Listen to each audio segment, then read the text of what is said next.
I have always had an appreciation for hi-fi audio, but never really dove into the deep end. And yes, I do have the 10P1 IEMs, which fetch for $170 on Amazon, but when there are IEMs that go for over 20 times that price, you can see what I mean by the deep end.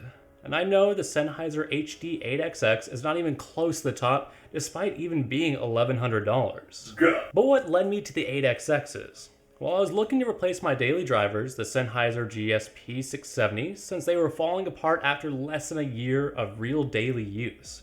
And after saving up during that time to get something more serious, I had formed a checklist of features I was looking for in a headphone. First one being comfort, and with it being part of my PC setup, the headphones I bought had to go several hours of use at a time without causing any form of discomfort, especially since I can sit there for a while and play games with friends or editing videos on end.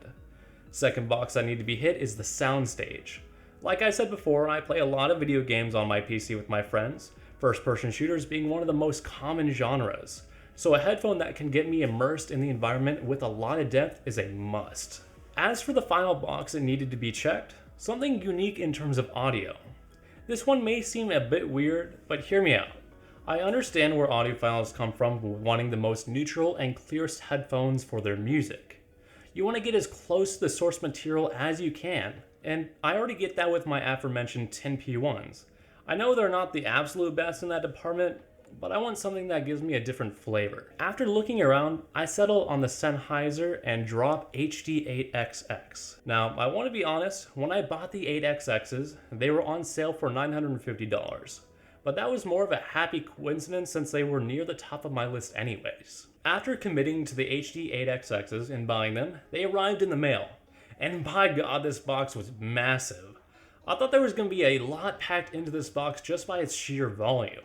So it caught me off guard when I removed the paper layer and the manual plopped out from in between the box and the paper shell. When opening up the box, all that was inside was just the HD8XXs and the included cable. Not gonna lie, kind of a letdown after being awestruck by the size of this box. And yeah, that's everything that's included. The manuals are nice to look at, bunch of nice pictures. It'd be nice if I could read though. As for something more serious, let's talk about the cable. What we have is a 10-foot cable, all black except for the silver ends that match the headphones. On one end of the cable, there's a 1/4-inch jack to plug into your connection. As for the other side, you'll find Sennheiser's proprietary ODU connectors that hook up to the HD8XXs. The ODU connectors will give you a bit of an issue to find some replacement cables if you do want them. Don't worry though, I'll get a recommendation for you in a moment if you want something different. Trust me, you do. To start, there are two different materials used for the cable. On one end of the split, there's a braided fabric, which itself isn't the worst. What I don't get is why it has this weird helix going on with the inner wire. And personally, I hate it. What could be the icing on this cable though, is the rubber wires on the other end. If you didn't have enough questions as is to the design, these bad boys will give you more. But I only had one word after handling this cable. Why? Needless to say, I did get a replacement, and what I got was the A-post flow cable with 10 feet in length and accidentally in red. Outside of my mistake, the A-post flow cable is a massive improvement over the stock one. Nice braiding, balanced connection, and no weird helix going on. Solid recommendation. If you want the cable, as well as the other things featured in this review, you can find a link down in the description. Now, let's talk about the HD8XXs. Visually, the 8XXs are gorgeous. Not surprising since they copy the exact same design from the rest of the Sennheiser 800 series. And outside of the ring around the mesh being a midnight blue instead of black, it's pretty much the same. And I can't blame them though, as it is an amazing design. Simple black plastics and microfiber padding accented by silver metal is a classic design, and the 8XXs nail it. I also like the nice touch of putting the Sennheiser logo weaved into the inner fabric used for the inside of the ear cups. And speaking of cups, they're massive. I like your cup, G.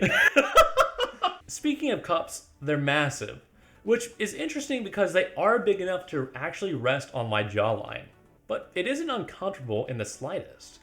That would be a thanks to the clamping force. It is just enough to keep them on when you're looking straight down, which is just about perfect in my opinion.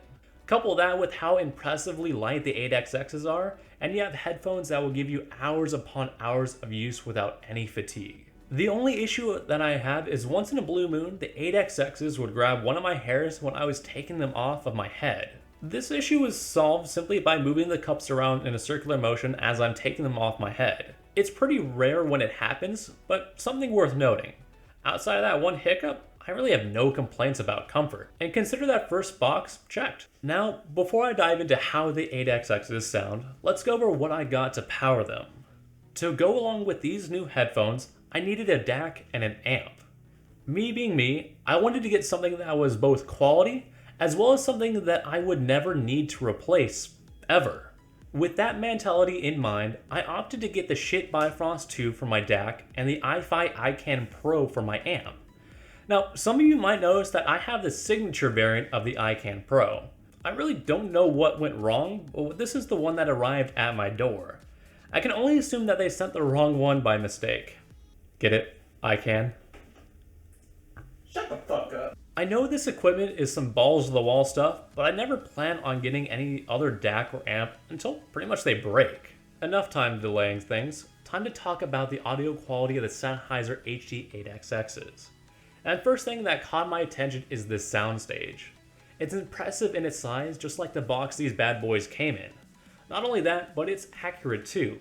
Never did I feel something was out of place or diminished from the placement. For those who don't know, soundstage or imaging is when a headphone can make it seem like different sources are coming from different points around your head, instead of just making it sound like it's coming from two speakers just right next to your ears. The bigger the soundstage, the further away the sound can appear to be. And when it comes to accuracy about soundstage, for me it has two important categories. How accurate the placement of the sound is around you, which is extremely useful in video games that you rely on with sound, and how well you can do without distorting the sound when placing them. And God, does the 8XX excel at soundstage. Never once was I let down by it. And when listening to music mastered well, it was easy to point at where each instrument was and tell each instrument apart from another, no matter how many layers were in a given track. In gaming, the 8XX shines. Not a single problem guessing where an enemy was by listening to their footsteps. And in Rainbow Six Siege, a go-to game for me and my friends, it leads to a lot of shots through walls and a lot of dead bodies because of it. But no surprise when I give it top marks in this department, as well as another box checked. Now onto the final requirement of my list, a unique audio experience, and boy does the 8XX deliver. Starting from the bottom, the bass is strong yet controlled. I would describe it as a bit over what I would expect a neutral sound to be, allowing the 8XX to punch with a touch harder when listening to bass guitars or explosions in video games. With mids is where the HD8XX hits the hardest, being the part that sticks out the most to me. Vocals are pushed to the foreground, allowing a bit of separation from other instruments.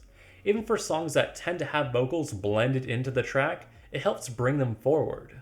As for the highs, they're surprisingly tamed, seeming to be hidden behind the rest of the ensemble. Honestly, I don't mind it. Hi-hats and cymbals tend to be things that stick out to me and tend to be a bit harsh, so something that tucks them a bit further back without losing detail is a win to me. Speaking of detail, never did I feel like I was missing out on a part of a song I was enjoying, or a given detail of a game I would be playing with the boys. The boys. The boys! The boys. One bit of warning, I highly recommend using the 8XXs on a tube amp. When using solid state, the sound comes out sharp and to the point where it almost sounds distorted. But on the tubes, it gives the 8XXs a much needed softness, and a bit of something I can only describe as airiness. A great example is when I was listening to Skyfall by Adele. Her voice on solid state would be very direct and unforgiving. But on tubes, it allowed me to hear her voice echoing beautifully as if she was singing in a concert hall. And the same goes for every tonal range. Just trust me, when you get 8XXs, get a tube amp to go with it. All in all, I would say I am very satisfied with the sound quality of these headphones. So consider that my last box checked. And to sum it all up, the HD8XXs work as a jack-of-all-trades type headphones, doing many things well audio-wise and looking good while doing it. If you're in the market for a new headphone and have similar needs to what I listed, I give them a strong recommendation. And if you have any specific questions that I did not address in this review, feel free to leave a comment down below. I'll be more than happy to answer all of them. And while you're down there, go ahead and subscribe and hit that notification bell if you think we've earned it. And if you wish to spread the good word of Tech for Thought, we have a Twitter at tech_4, the number 4_thought, and an Instagram at tech_4, spelled FOR_thought. And I do thank you so much for watching, and I'll see you next time.